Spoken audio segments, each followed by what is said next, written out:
I never thought I'd be in a situation like this. It's almost cliché, but sometimes life throws you into the drama you least expect. My name is Jake, and I've been married to Sarah for 3 years. We were that couple, you know. The one everyone assumed was picture perfect. We had our inside jokes. Our friends often complimented us on how we seemed so in sync, and we even had that dream of flying away on a private jet for our anniversary. So when I decided to charter a jet for our third anniversary, I thought I was being the quintessential husband, really putting in the effort. The days leading up to the anniversary were filled with excitement. I had planned everything meticulously: dinner reservations, flowers, and even a little surprise in the cockpit for us to enjoy during the flight. You could say I was ready to impress Sarah, to show her how much I loved her. But looking back now, there were small signs I brushed off. She was a little distant, a bit more engaged with her phone than usual, but I chalked it up to work stress. It's funny how we ignore the little things when we want to believe everything is fine. The day of our anniversary arrived, and the air was thick with anticipation. We made our way to the airport where the jet was waiting. Everything was perfect until we boarded and I noticed something odd. Sarah was acting strangely, like she was putting on a show.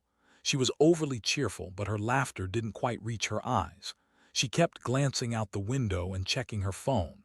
I thought maybe she was just excited about the flight. I didn't think to question it, not yet. As we took off, I felt on top of the world. We were soaring through the clouds, and I was convinced everything was going smoothly. We were flying over the city, and I decided to check our flight path with the pilot. It was just a quick stop in the cockpit, nothing I thought would lead to chaos. I knocked lightly on the door, expecting a friendly welcome, but nothing prepared me for what I found. I opened the cockpit door and my heart sank. There they were, Sarah and the pilot, a guy named Mark, tangled up in an embrace. He had his arms wrapped around her waist, and she was laughing, leaning into him in a way that felt so intimate, so foreign. My mind raced, and for a moment I stood there in shock, processing the betrayal in front of me. I felt like a fool, my heart pounding in my chest, disbelief washing over me. "Jake!" Sarah exclaimed, her voice laced with panic. I felt my stomach drop as I tried to regain my composure. I wanted to scream, to demand answers, but all I could do was stand there, staring wide-eyed at the scene unfolding. Mark quickly pulled away, fumbling in his seat as if he could erase the evidence of what I'd just seen. "What the hell is going on?" I finally managed to choke out, the betrayal slicing through me like a knife. The pilot glanced between us, clearly uncomfortable, but I could see the guilt etched on his face. I turned my gaze back to Sarah, searching for some semblance of the woman I thought I knew. Instead, I saw only panic. "Jake, it's not what it looks like," she stammered, her voice shaky. I could hardly comprehend her words, each one sounded like a knife twisting deeper into my heart. "We were just having a laugh." I could feel anger bubbling up inside me. "Having a laugh? Is that really the best you can come up with?" My voice was steady, but inside I was ready to explode. My gut twisted with a cocktail of anger, disbelief, and sadness. I wanted to scream at her, to throw everything we built together in her face, but more than that, I wanted the truth. Sarah's excuses flowed out like a torrent. I wasn't cheating. "I swear we just got carried away. I was going to tell you. It's not a big deal." Each word felt like a dagger. I could see the desperation in her eyes, but all I could feel was the crushing weight of betrayal. How could she lie to me like this, especially on our anniversary? In that moment, everything shifted. My world spiraled as I realized the woman I loved had been hiding something so monumental. It felt as if the foundation of our marriage was crumbling around me. I didn't know what to do next, or how to process the feelings overtaking me. I walked away from the cockpit, my mind racing. I felt like I was in a surreal nightmare that I couldn't wake up from. How could she do this to me? As I sat down in my seat, I fought back tears, grappling with the whirlwind of emotions crashing over me. It was supposed to be a day of love, but instead, it turned into a day that would forever change my life. Sitting there in that plush leather seat, I could hardly breathe. The roar of the engines filled the silence, but it felt like a void. I could still see Sarah's face, the panic, the way she desperately tried to deny what was happening. I was angry, yes, but more than anything, I felt betrayed. I had given everything to this marriage, yet here I was, watching the love of my life throw it all away for some cheap thrill with a pilot. After a few moments, Sarah entered the cabin, her face pale and drawn. I tried to look at her, but I couldn't. I felt like everything I knew was a lie. I focused on the view outside the window, the clouds drifting by like my dreams of a perfect anniversary.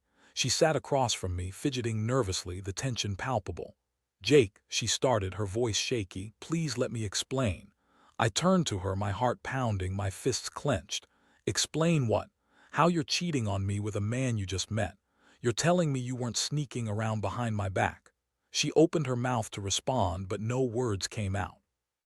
I could see the gears turning in her mind, scrambling to create a narrative that would somehow make this okay. I took a deep breath, trying to keep my emotions in check. I didn't want to create a scene in front of the pilot, but I couldn't hold back the devastation pouring out of me.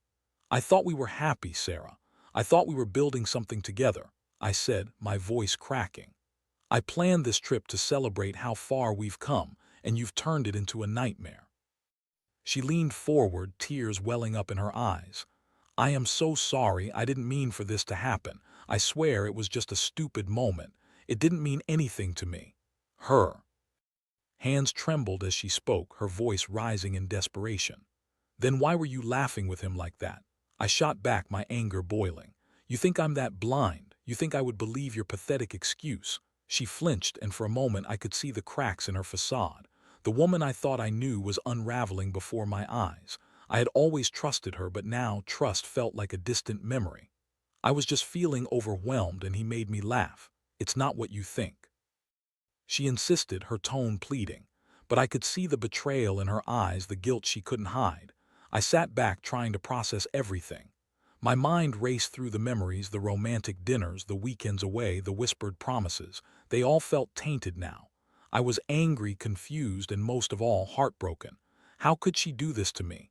I had sacrificed so much for this relationship, and it felt like it had all been for nothing. "Do you love him?" I asked, the question slipping out before I could stop myself. The silence that followed felt like an eternity, the weight of her answer hanging in the air. "I don't know, Jake, I don't." She finally blurted out, bursting into tears. "I messed up. I'm so sorry. I love you, I do." But her words felt empty, echoes of a past that no longer mattered. I shook my head, unable to reconcile the woman I loved with the one sitting in front of me. The realization that I didn't truly know her was the hardest part to swallow. "Love doesn't just disappear, Sarah. You don't betray someone you love," I said, my voice low but steady. "This isn't just a mistake, it's a choice. You chose to betray me." She fell silent, her shoulders shaking as she cried. I felt a mix of anger and pity for her. I didn't want to see her hurt, but she had hurt me beyond comprehension. I felt like I was spiraling deeper into a pit of despair. The pilot announced we were nearing our destination, breaking the silence that had settled between us. I looked out the window again, seeing the ground approach. I knew that things would never be the same. When we landed, I couldn't shake the feeling of dread. I felt so angry, and I didn't know how I would confront this when we got home. Sarah reached for my hand as we disembarked, but I pulled away. I needed space to process everything. As we walked to the car, I could feel her eyes on me, her anticipation mixed with fear. I didn't want to talk. I didn't want to hear her excuses any longer. I needed time. Once we got home, the atmosphere was thick with tension. I felt like I was suffocating. I couldn't look at her without feeling the pain of betrayal clawing at my insides. I needed to get out, to breathe, to think. "I need some time alone," I finally said, my voice flat. I turned and walked away, leaving her standing there, tears streaming down her face. I shut the door behind me, feeling the weight of my decision crash down. Alone in my thoughts, I felt the heartache washing over me like a tide. I wanted clarity, but it all felt so muddled. I had to confront this head-on, figure out what I wanted. I couldn't let this betrayal define me, but I was terrified of what lay ahead. I spent the night tossing and turning, replaying everything in my mind. I thought about our life together, the love we shared, and the dreams we had built. It felt like a cruel joke, the universe laughing at my naivety. I drifted into an uneasy sleep, knowing that I had a decision to make, one that would shape the course of my life forever. The sun broke through the curtains the next morning, but it felt more like a harsh spotlight shining on a crime scene rather than a source of comfort. I woke up with a heavy heart and a pounding headache, the remnants of last night's confrontation still fresh in my mind. I was still processing everything when the reality of my situation crashed down on me once again. Sarah was in the kitchen, the smell of coffee wafting through the air, but it didn't feel inviting. It felt suffocating. I walked into the kitchen, and she turned to me, her eyes red and puffy from crying. There was an awkward silence as we both stood there, unsure of how to navigate the post-betrayal landscape of our marriage. I felt like I was standing on a tightrope teetering between anger and sadness. "Jake, can we talk?" she asked, her voice soft and shaky. I nodded, but the lump in my throat made it hard to respond. I had so many questions swirling in my mind, and I wasn't sure where to start. I wanted to lay it all out, to demand answers, but I also wanted to understand how we had gotten here. "Last night, I didn't mean for things to go so far," Sarah said, her voice trembling. "I was just feeling lost, and Marquis was there. I don't even know how it happened." "Feeling lost isn't an excuse to cheat, Sarah," I interrupted, my tone sharper than I intended. "You could have talked to me, we could have worked through whatever you were feeling." She looked down at her hands, ashamed. "I know, and I'm sorry. I let my emotions get the best of me. I was stupid. I never wanted to hurt you." I took a deep breath, trying to keep my anger in check. "Then why don't you tell me the truth? What really happened between you two?" Her gaze met mine, and I could see the fear in her eyes. "It was just a kiss. I swear that's all it was at first. But then one thing led to another," she trailed off, her voice barely above a whisper. "Just a kiss?" I echoed incredulously. "And that's supposed to make it better? You've crossed a line, Sarah. It's not just a kiss when you're in bed with the guy." She flinched at the words, but I didn't care. I was raw and exposed, and I couldn't hide my hurt anymore. "You have to understand how this feels for me. I trusted you completely, and you threw it all away for what? A thrill, a moment of weakness. I know I messed up. I didn't think about the consequences. I was just impulsive. I thought we were fine, but I guess I was wrong. I didn't mean to cheat." She was pleading now, desperation creeping into her voice again. "Did you ever stop to think that maybe you could have talked to me about feeling this way? That's what a partnership is supposed to be." I shot back, my frustration spilling over. "I realize that now," she cried, tears streaming down her face. "I can't change what happened, but I want to fix this. I love you." Those three words hung in the air, heavy with uncertainty. Did she really love me, or was she just trying to salvage what was left of our marriage? I wanted to believe her, but doubt gnawed at me like a relentless itch. I ran a hand through my hair, feeling the weight of the world on my shoulders. "Love doesn't just override betrayal, Sarah. It's not that simple." We stood there in silence, the distance between us palpable. I could feel the walls closing in, and I was starting to question everything. Could I really move past this? Was our love strong enough to survive such a betrayal? "I need time to think," I finally said, my voice steady but weary. "I can't just forgive and forget. I can't pretend this didn't happen." "I understand," she replied softly, her voice cracking. "But please don't give up on us. I'll do anything to make it right." "Anything?" I challenged, my heart pounding. I wanted to test her resolve, but the truth was I was scared of losing her, scared of breaking apart the life we had built. "Anything," she affirmed, her eyes pleading. "Then give me space. Let me figure this out without pressure." She nodded slowly, wiping her tears. "Okay, I'll give you time." I walked away from the kitchen, feeling the heaviness of our conversation linger in the air. I needed to clear my mind, so I grabbed my phone and headed to the local park. I needed to be alone with my thoughts, to breathe outside the suffocating atmosphere of my home. As I sat on a bench, the cool breeze brushed against my skin, offering a momentary respite.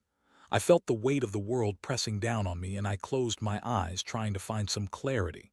My mind wandered back to the good times with Sarah, the laughter, the shared dreams, the plans we made. But then I remembered the betrayal, the heartache, and it felt like I was drowning in a sea of conflicting emotions. Questions raced through my mind. Did I still love her? Could I ever trust her again? The thought of starting over was terrifying. I had poured my heart and soul into our marriage, and now it felt fragile, like glass teetering on the edge of a cliff. As I sat there, I felt a sense of resolve begin to form. If I was going to make a decision, I needed to be honest with myself. I had to figure out what I wanted moving forward, whether that meant trying to work it out with Sarah or walking away for good. With a deep breath, I stood up, feeling a little lighter. I wouldn't rush into any decisions. I would take my time, navigate this storm on my own terms. It was the only way I could find my way back to myself. But deep down, I knew the road ahead was going to be long and filled with uncertainty. Returning home after spending the day lost in my thoughts felt surreal. The house, once a sanctuary, now felt like a battleground, a stark reminder of betrayal lurking in every corner. As I stepped inside, the silence was almost deafening. I could hear my own heartbeat echoing in the stillness, a constant reminder of the emotional turmoil swirling within me. Sarah was sitting on the couch, her eyes red from crying, but she quickly wiped her tears away when she saw me. "Hey," she said softly, her voice barely above a whisper. "Hey," I replied, trying to keep my tone neutral. The last thing I wanted right now was to ignite another argument. I took a deep breath and sat down in the armchair across from her, creating a physical barrier between us, one that mirrored the emotional distance I felt. "I've been thinking," she said, her voice shaky. "About us, about everything." I nodded, unsure of how to respond. Part of me wanted to hear her out, but another part was still grappling with the hurt and disappointment. "I realize I need to earn back your trust," she continued, her eyes searching mine. "I want to go to couples counseling. I think we need someone to help us navigate this." "I don't know if counseling is enough," I said, unleashing my pent-up frustration. "This isn't just some minor issue we can fix with a few sessions. You cheated on me, Sarah. That's a serious breach of trust." I know," she cried, frustration creeping into her. "But I want to make it right. I love you, Jake. I want our marriage back. I messed up. I need a chance to fix it." I leaned back in the chair, crossing my arms defensively.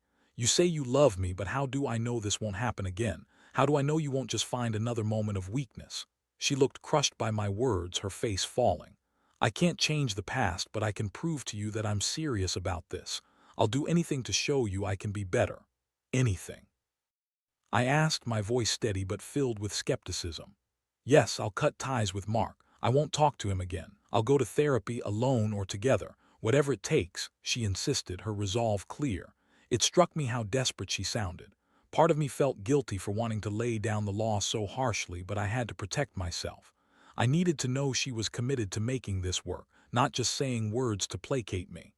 "Cutting ties with him is a start, but it's not enough," I replied, my voice firm. "This is about more than just him. It's about us. We need to rebuild our foundation." She nodded, tears spilling down her cheeks once again.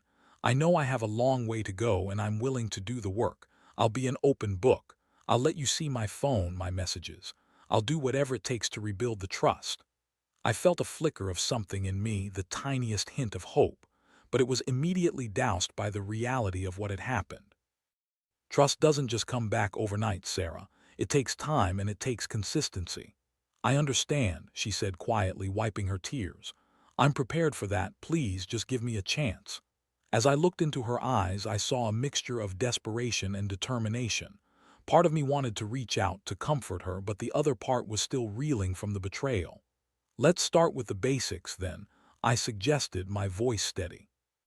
"You need to be transparent with me about everything.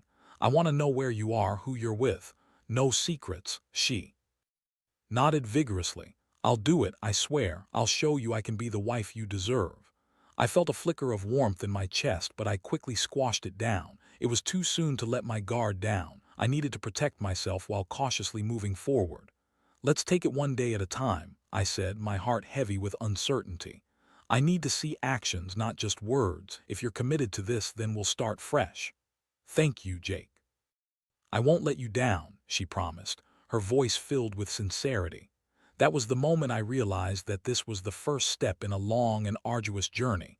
It wasn't going to be easy, but if she was truly willing to work on herself, then perhaps I could find a way to move forward with her. We spent the next few days in a fog of uncertainty. I was cautious, still grappling with the emotional aftermath of what had happened. I found myself checking my phone constantly, waiting for messages from Sarah about where she was and who she was with. I felt like a detective, piecing together. Puzzle that had been shattered. Sarah, for her part, was making an effort. She was open about her whereabouts and tried to be accommodating, but I could still see the weight of guilt hanging over her. It was both reassuring and painful to watch, reassuring because she was trying, but painful because it was a constant reminder of what had happened. One evening, I came home from work to find her sitting at the kitchen table, looking pensive. "Hey," I said, trying to gauge her mood. "Hey, I was just thinking," she replied, her eyes downcast. "I've been going through some of my old journals. I realized I've been struggling with my own issues for a while, and I should have communicated that with you." I raised an eyebrow, curious. "What do you mean?" "I mean, I've felt disconnected from you, but instead of talking to you, I let it fester. I've been relying on you for my happiness instead of addressing my own insecurities," she admitted, her voice trembling slightly. It was a start, and I appreciated her honesty. "That's a good realization. It's important to work on yourself, Sarah. We both need to do that if we're going to make this work." "I'll work on myself, I promise. I want to be better for you, for us," she said, determination evident in her tone. I wanted to believe her, I truly did. But the scars of betrayal were still fresh, and I knew I wouldn't be able to move forward without addressing those feelings. As the days turned into weeks, we began our journey of healing together. We made a pact to be open about our feelings, even the uncomfortable ones. We started attending couples counseling, and while it was awkward at times, it felt like a necessary step toward rebuilding what had been broken. But deep down, I knew the road ahead was long, filled with challenges, setbacks, and moments of doubt. Trust, once shattered, was not easily repaired. I had to keep reminding myself that we were in this together, even if it felt like an uphill battle. With every day that passed, I found myself grappling with a whirlwind of emotions. The anger began to transform into sadness, and slowly into a sense of cautious hope. But I was still guarded, still watching and waiting to see if Sarah would truly follow through on her promises. I had learned one valuable lesson: that love, while powerful, is also fragile. It needed nurturing and, above all, honesty. Whether or not we would be able to restore what was lost remained to be seen. But I had to hang on to hope, as painful as it was. It was all I had left. The weeks rolled on, and with each passing day, life began to take on a new rhythm. Sarah and I were still navigating the choppy waters of our relationship, but we were making deliberate strides forward.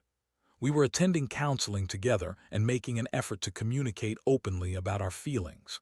It was exhausting, and at times, it felt like we were hashing out the same arguments repeatedly, but I also felt a glimmer of hope peeking through the clouds. There were days when I felt anger bubbling beneath the surface, but I tried to channel that into productive conversations instead of lashing out. I wanted to understand her perspective, to figure out how we had ended up at this crossroads. And while it was difficult, I was learning more about Sarah than I had in years. One evening, after a particularly intense counseling session, we returned home and settled into the living room. The air felt heavy with unspoken words, and I turned to her, wanting to know how she was feeling. "What are you thinking about?" I asked. Sarah looked thoughtful for a moment, then sighed deeply. "I've been thinking about how I lost myself for a while. I spent so much time focusing on being the perfect wife, I forgot to take care of my own emotional needs. Like I was running on empty and I didn't even realize it." I nodded, understanding where she was coming from. It's important to have a good balance. We both need to support each other, but we also need to take care of ourselves. "Exactly," she said, her voice earnest. "I'm trying to find that balance now, but it's hard. I feel so guilty about what I did, but I also want to grow from it. I don't want to be that person who lets their insecurities dictate their actions anymore." "It's a process," I replied, trying to encourage her. "The important thing is that we're talking about it now. You're aware of your feelings, and that's a step in the right direction." As I spoke, I felt a sense of connection growing between us. It was subtle but significant. We were no longer just two people reeling from betrayal. We were partners trying to rebuild something together. But there were still moments when doubt crept in. I found myself questioning Sarah's commitment, wondering if she was truly invested in this process or just saying what I wanted to hear. I had to remind myself that healing was not linear.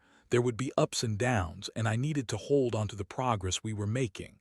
One night after a long day at work, I came home to find Sarah sitting on the couch with a glass of wine, a slightly anxious look on her face. "Can we talk?" she asked, her tone serious. "Of course. What's on your mind?" I settled into the armchair, bracing myself for whatever was coming. "I know things have been better lately, but I've been feeling anxious about where we're heading," she admitted, her eyes searching mine. "I want to make sure we're both on the same page." "That's fair. I've been feeling a bit anxious too," I confessed, crossing my arms. "It's hard to shake the feeling that we're in a fragile state.